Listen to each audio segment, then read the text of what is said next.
everybody, and welcome to the second episode of Between the Benches, presented by the lovely folks over at Thoughts from the Bench. Just as a friendly reminder, this is a segment that has been just dedicated towards a private draft league that has been created by Eric and myself. I will be your host, Jake Cowie, alongside Eric Allentine and Ryan Botash.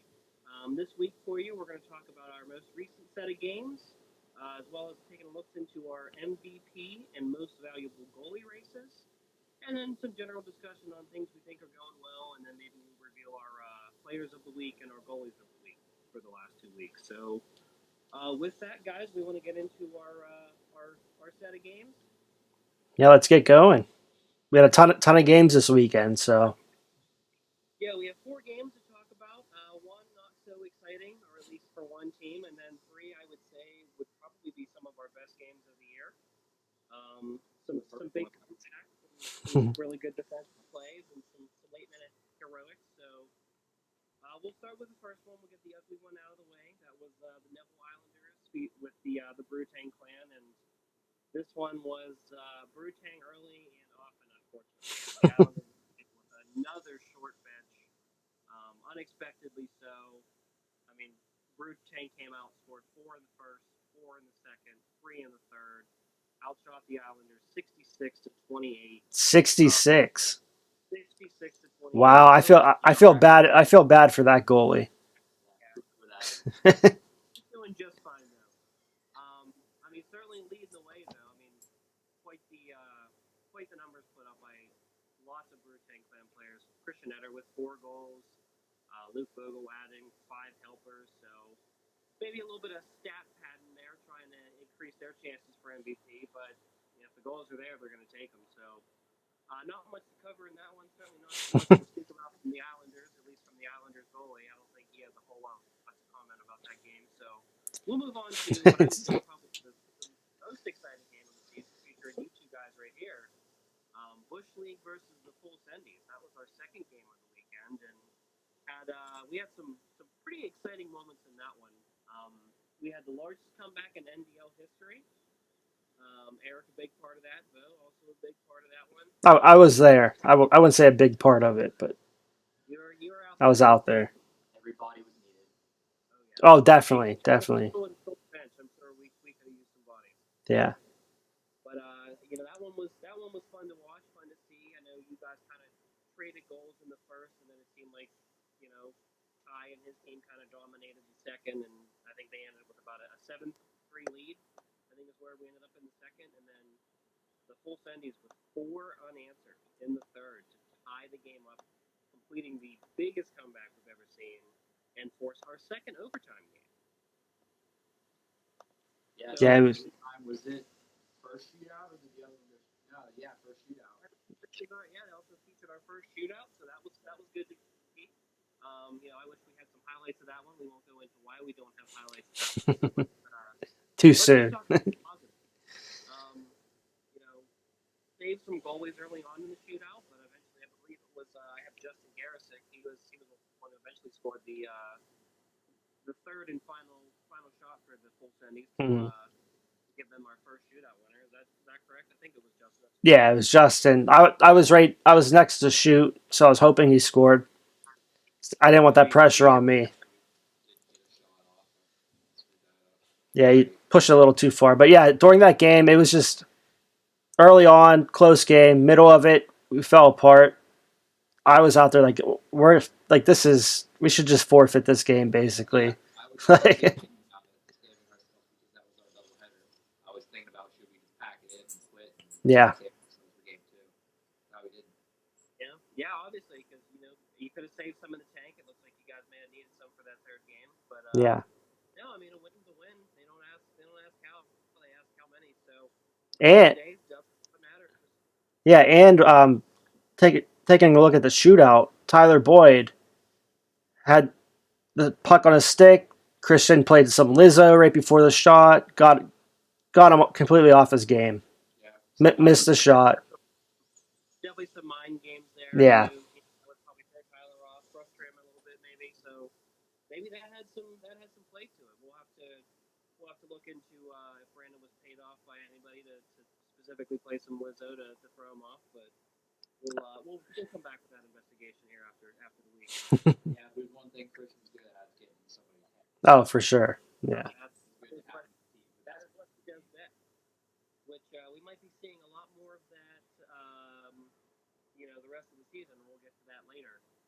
But I guess we'll move into the third game here, and I think that things kind of slowed down at least for this game. I think we had a couple of tired teams, definitely the full sendings and a back-to-back. Mhm. You guys be a little gassed.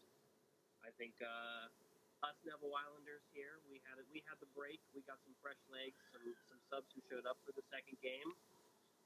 That's on you. That's all your fault. I invited the sub, and I immediately regretted it. You were the cause of your own downfall this week. You could have been 2-0 on the weekend, but you decided to be generous. We're not in the sense of giving it, but And you were generous. and Grant probably hasn't played forever, and he's still flying or skating circles around everybody out there. Oh yeah, he was. That has been maybe 6 months or so. Yeah. Hot shots, whatever that was. That was the last time you put on a pair of skates. So, Wow. yeah, still faster than the rest of us. Yeah, it was definitely a big part of a big win for the Islanders, 2-1. Tight game. I mean, I don't think there was any scoring in the first period. I don't even think the first half of the game we really saw any goals. We can't beat Jake. We can't score on him. I think this was a revenge game for us. I think you guys got the better of us the first time we played. So good revenge game. Good to see everybody get wins, whether it be shootout thrillers or some good defensive battles. But I guess that'll bring us to our last game of the evening, and I would say probably our second most exciting. Lots of scoring again in that one. I think those are your two highest scoring teams have got to be your Brewtank Clan and Bush League. Oh yeah. Most goals. So I mean that one was another one kind of goals back and forth all game. No leads really being held. I think everybody in the building was thinking that Bush League was going to their third straight overtime game. Clock was winding down, but captain Tyler Boyd with like 17 seconds left. I think he put his team up by one on a nice little a 1-2 right over the he beat Naylor right over the glove. It was a tough shot. It was a nice shot by Ty. Tough to stop for Naylor, but Bush League just squeaking out of their third straight overtime game. I think Ty knew they did not want to go to extra time again. I think he's two overtime games in a day would be tough. So I got to give Ty credit for closing that one out. Yeah, and I can only assume that Ty was over the moon scoring that winning goal. Oh yeah, he was probably happy. I think was it a hard celebration? It was. I Yeah. I know Tim McGraw was playing at full blast over the speakers, so I think he enjoyed it. I think he was happy to get that one ended early. Yeah, there was a few murmurs from the crowd that Tim McGraw might be getting old, so seeing a goal song change here. I can officially say after the 11-0 shellacking, I am no longer a fan of Guns N' Roses. I never want to hear them again in my entire life. I would be perfectly okay with that. That's why our team doesn't score a lot. We won't get tired of our own song. Yeah. See, that's why we save goals too. We save it because we want people to remember. We don't want people to get tired of our goals. So I think that closes up our recap. Lots of goals, lots of exciting action. I think this is exactly what you and I were looking to build here, Eric. Team, anybody can beat anybody. We've seen tons of great games, close games, couple blowouts, but I think that you see that anywhere. So another great couple of weeks, I would say. Another great weekend of NDL hockey. Say we probably had the two best games of the season so far the same weekend, if I had to pick. Yeah, definitely. Yeah, I mean, any other week, I'd say if we didn't have that overtime or the shootout game with Bush League, the Bush League Brewtank game probably would have been the number one game. Oh yeah, I would say any other week, yeah, that was your most exciting. I mean, when you score with 17 seconds left to take the lead, that's got to be. I feel like that's almost as exciting as it gets. But to see 4 or 5 unanswered goals to complete a comeback, force overtime, and then take it in the shootout. I mean, that to me has to be at least the game of the week, maybe the game of the year. It's possible. I really do. game Yeah. the first half of the year. So Halfway the first half of the year, yeah, as we have hit the halfway point of the season. It's hard to believe. yeah, what are the standings looking like? Yeah, right now Bush League's up with 8 points. They haven't lost in regulation yet, so that's helping them out. Full Seddies is right behind them with 3 wins, but the 2 losses coming in regulation, so they're 2 points back on that one. And then the other 2 teams are both 2 and 3 and 4 points each, so just goal differential separating them at this point. But Yeah, I mean, I feel like every so we don't see any teams that are 5-0, and there's no teams that are 0-5. I think it's definitely what we want. We want to see everybody, all 4 teams, competitive. I think that's certainly been our goal from the start. Is we want guys to have fun. I mean, it's competitive. We all want to win, but nobody wants to lose every single game. I think some people might want to win every single game, but I think it makes it more fun for the league if you can see, a team like the Neville Islanders, who's currently 4 out of 4.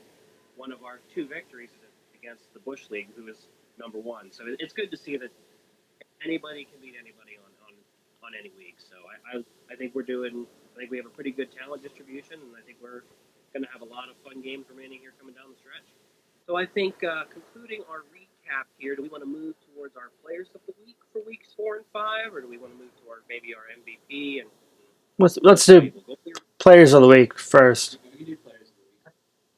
Sure. So I guess we'll start with week 4, obviously. Eric, do we want to? Yeah. So week 4, it's me.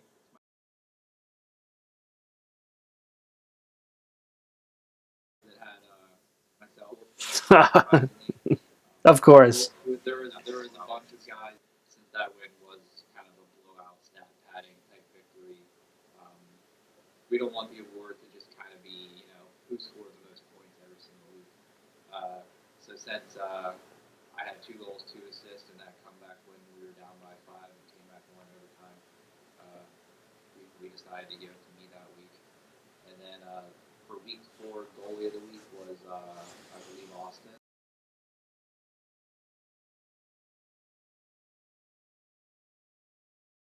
It's pretty good. Yeah, first shutout Naylor, shutout win, pretty obvious shots, 28 saves. I mean, really, that's a respectable amount of saves in a shutout. Yeah. If he's dropping 10 or 11 in a game, you're thinking, okay, he really didn't have to work that much. Yeah. I mean, 28 shots, you're facing almost about 10 a period, so I think it's certainly a unanimous decision to give Naylor that week 4 goalie of the week. Probably the only shutout we'll see all year, hopefully. Eventually. I hope if we get another one, I would like it to be me. But then moving on to week 5, as far as player of the week goes, I decided to give it to Joe.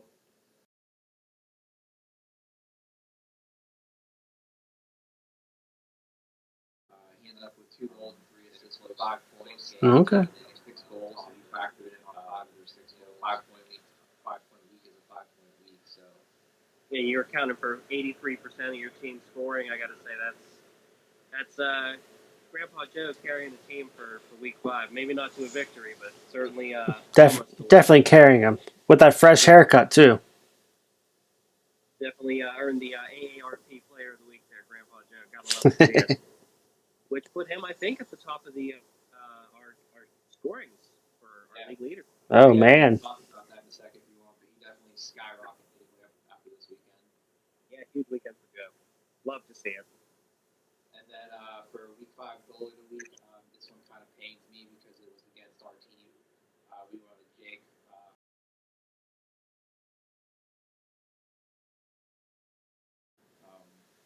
Like I said, 2 shots faced, 16 of the shots, 77% saved. Did we actually have 42 shots though?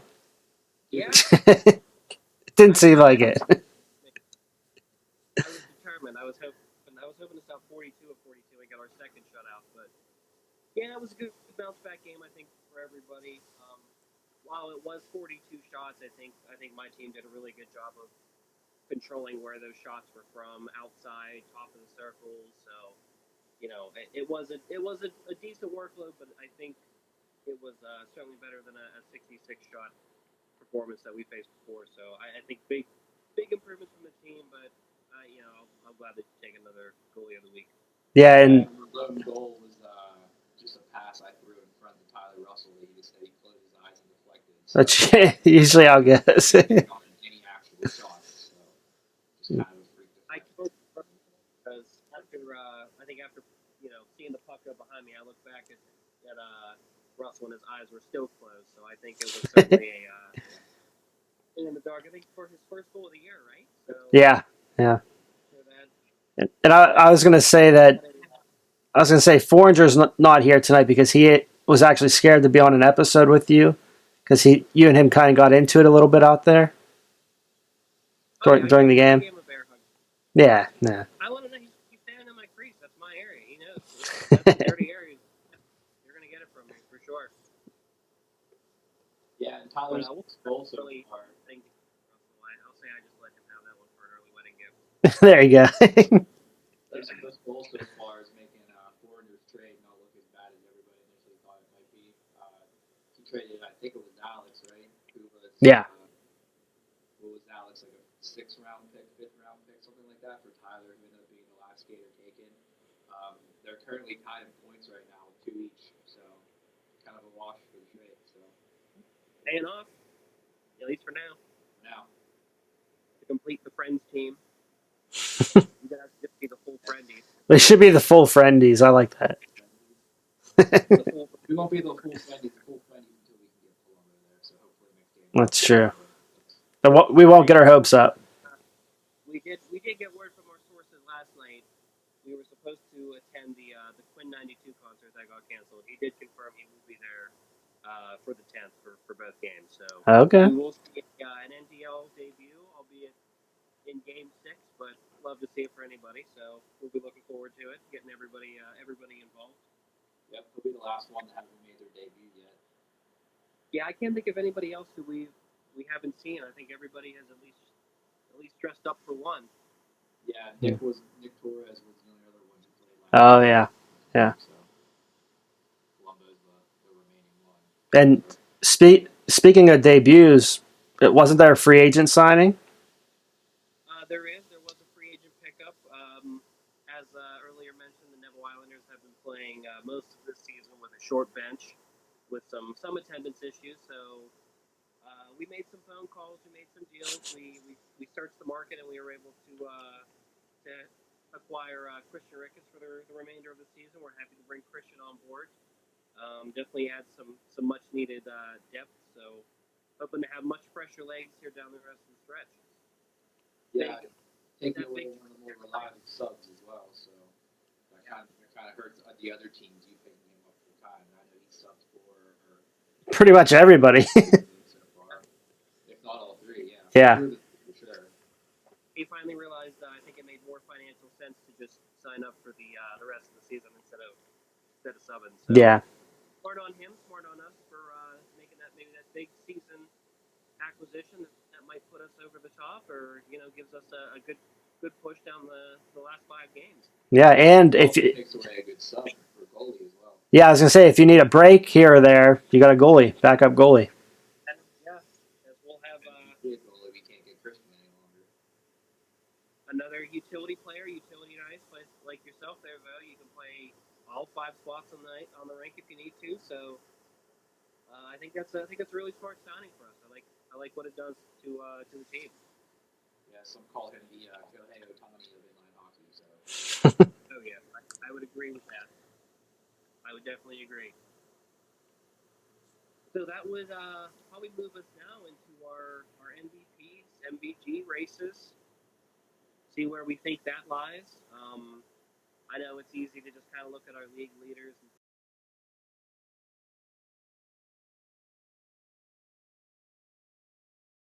here's our top five scorers, probably our MVPs. So I would say, I don't know if we have anybody that we think sticks out so far. I got to say, Vogel with another 5-point game certainly probably shows how much he influences the game when he's able to make it. Mm-hmm.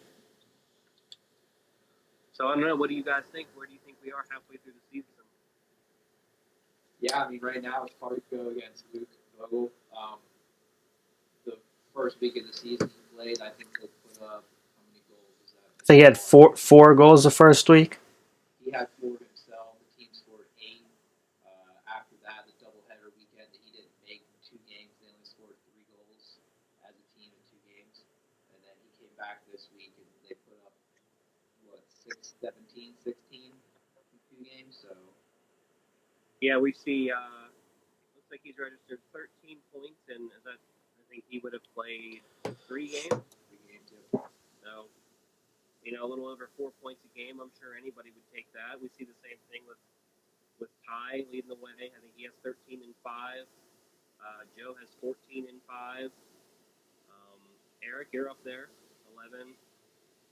So I think what I like to see here too is you have a good mix of guys in your top 10 scoring. All 4 teams represented in some capacity. So, And then I'll say that I think Ben Smith might make a run for it. He's on a solid team. He might put up some points. He's sitting at 7 points right now. Yeah, 7 and 5. I'm still point per game player. I don't know that he's one of our only 4 guys with a penalty, so that might be that might hurt his chances. That might hurt Ty's chances too. That which I think some are still calling the most egregious trip I think we've ever seen, the most ruthless trip I've ever seen somebody take. So, yep, absolute goonish behavior that we saw. But I think everybody in the top 10, even top 15, still has a chance. Anybody can put up, we just said Joe put up 5 points in the game. That's all it takes. Was you to, bring me up into the top 5, 4 in scoring. So I think anybody has a chance here. I don't think this is anybody's to lose right now. I think it's anybody's award to win. Yeah. Yeah, I like too how you look at most adult leagues when they do keep stats. There's always one guy that has like 60 points in like 4 games and just putting up goal after goal after goal. Ours, it's really close. There's a lot of guys that are really close. So there's not just one guy that's like dominating the entire league with their business being in the league. Only 3 points separate your top 5. You have top 5 points. So I think. Yeah, our talent distribution is looking good. I think our teams are looking pretty even. It's just, I could say here, I know it's probably not seen by most, but the Neville Islanders have 1 inside the top 10, but then we have 14, 15, 16, 17, 18, and 19. So lots of depth scoring there. We might not have one guy who puts up 14 points. We have a ton of guys who contribute. So it's, I think, while you won't see us in the top 10, I think we have enough scoring throughout the whole roster that still leaves us competitive.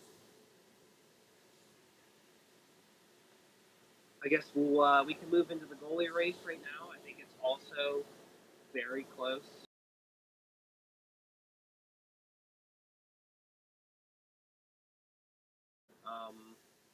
I think, it depends on what we want to look at, and then we can look at shots and save percentage. But, when it really comes down to, it doesn't matter if you have a lower save percentage. If you're making the saves that 3 wins, or give your team a chance to win, then I think that has to be factored in as well. I think all, between the 3 who have played the most games, I think, save percentage counts for something. It certainly does, but, wins are a big part of it too. That's if you can win games for your team, if you can make the saves that matter to keep you guys from going to overtime games or keep you guys holding a decent lead, then I think that's got to be a big part of it too. So I think all 3, between myself, Naylor, and Carter, I think it's still a pretty close debate. Yeah, and if you keep facing 40 shots a game, you're going to make a statement. Hopefully, we'll see. If you're saving the puck. Yeah. Well, I hope the addition of Christian will help that. It'll give us, like I said, a little deeper bench, some fresher legs. I think that'll help our guys from getting tired and kind of deflate some of those that average. So, both goalie races. I think even Brandon. I think he's probably going to play out the rest of the year. I think he'll still be in the race too. I don't think there's any Yeah, if he's there, he's top two. He could be top two. I think all four of us there, it's really going to come down to. I don't think we'll know until after week 10 of who will be your most valuable goalie for the. I don't think there's going to be a runaway candidate. Yeah, I agree. Specifically talking about Carter, I watched all the games back to record some stats. Carter made 3 huge saves in their overtime. I think at least 1, if not 2, were on a breakaway, and then a couple of good glove saves too, all in overtime. So he pretty much single-handedly kept them in that overtime game, even though they ended up losing the shootout. But yeah, and even looking at the shootout too, he stopped 2 of 3. So I mean, I certainly think he still gave him a chance to win. I mean, and like I said, it despite him being, and I think we talked about that before. Of course, he was the last one taken, but that was more. I knew what he could do because he knew nobody else was going to take a goalie. So, but I still think Carter's proven himself as definitely the best value for the pick. I think. And who knows if he wins it, you might see goalies down Neville start wearing chest protector, no jersey every game. Might start a new trend. I tried it once. I think it worked out for me. I mean, I think I picked up a win with it, so we could see a trend starting amongst other goalies. So we'll see how it goes. I'm excited to see how these last 5 games play out. I know I might hurt my own chances here. I think I'm missing at least the next 3 due to some vacations and some other commitments, but I think I'll still end up playing the majority of the season. Yeah, vacations are going to be a big factor too with the league as a whole, just because it's going to be getting into the summertime now too. So attendance and vacations are really going to come into play here. What guys are going to show up? So it's anybody's game. Yep, I think it doesn't matter as long as you show up. Everybody makes the playoffs. If that's when your team fully shows up and you go on a run, then that's all it takes. Yeah. That'll be the classic mutiny way that we lose because mutiny seems to never have people for playoffs because we're always on vacation. So everybody's always jetting off to paradise. I know, like I think I really have enjoyed our in-game presentations. I think it really makes a difference on the guys playing, the people who are there, to hear the goal songs, hear the horns, hear music in between the puck drops. I think it really does a lot of good. I think it really helps people get more involved with the game and helps guys play the game a lot more. But that's my opinion. What do you guys think? Yeah, it kind of keeps everybody in a good mood too. Yeah. I feel like in regular adult league when it's just silence all the time, guys tend to get frustrated. But it's hard to get frustrated in the NDL when the whistle blows and you start hearing people. Yeah, I mean, like I said before, we had a double header weekend last weekend, and I played a game on Sunday, and puck went in, down, we scored at the other end, and it was just silent. It was just guys, just skating back to the faceoff. No horn, no music. It didn't feel. It felt just like pickup. It didn't feel like everybody was that in tune to it. So I think what we're doing is nice. Yeah, and I also like how past couple weeks we had 2 games or back to backs. So when you're driving there, it's not like you're just driving there and driving home. Yeah. Like it makes the drive worth it to get down there. It does lead for some long days. Unfortunately, if you're playing, game 1 and game 4, but I think it makes it worth it if you're not just sitting there listening to silence and watching other teams. I think you get to listen to music, you get to sit and talk with your friends, and everybody just kind of chills and relaxes until their next game. So I think we've done pretty well with that. And knock on wood, there hasn't been any fights or anything yet, so it's already better than adult league. Cricket might change that. So that might be an issue we'll have to look into. But I'll definitely have to give credit. Another thing I think we've done well is our presence on social media, and I got to give a lot of credit to Eric. All the work that you put in with the highlights. I know we're going to have some pretty spectacular goals and saves of the week this week that we're really excited to show you guys. But I don't see any other league out there that's posting league leaders, current standings, highlights. I don't see any other league that Mhm. involves their players this much. We're having fun with it. I mean, every league you ever play in, it's just like, well, why can't they do that? Why can't they Mhm. just do stats? I mean, they record stats in regular adult league. Where do they go? They don't do anything with them. So we're just pretty much doing what any league should do. Um, the guys pay a decent amount of money for this. We want to make it worth their time and not just like they're showing up for a pickup game. Um, we want to have the music. We want to have logos and all this, like you said, all the social media stuff and everything. Just kind of make it fun. Exactly, I agree. Guys pay a decent amount of money for this, for stats to not be kept anywhere, no awards to be given out. We're keepers most of the time. Yeah. Yep. No music. You pay for a ref and a scorekeeper, and you only get one ref and no scorekeeper in some places. I think we try to go above and beyond. We try to really make it's a player focused league. It's a league for the people, a league for the players. It's a league run by players for the players. I think is probably the best way to put it. Other than that, I can't think of some things we can improve on. I think maybe I wish our scheduling was a little more consecutive. We were Mhm. derailed some other tournaments taking place on Neville Island. We have some Mother's Day stuff. We let the guys be with their moms on the weekend, Mother's Day. So we got a little bogged down in that, but those are things really outside of our control. Yeah, I think that's just the factor of it being in the summer. There's tons of tournaments down there in the summer. Yeah. And just happened the other weekend. I think there's like an Echo tournament coming up, things like that. And like you said, Mother's Day coming up this weekend. We don't want to have games then. Memorial Day after that. I believe we're taking off the 4th of July as well. Yep. So there's a certain weekend, where I feel like we've had games in the past, like the Friday before the 4th of July, when 4th of July is on the weekend. They make you play a game, and you have like 4 guys show up, no goalie, you're a goalie. Yeah.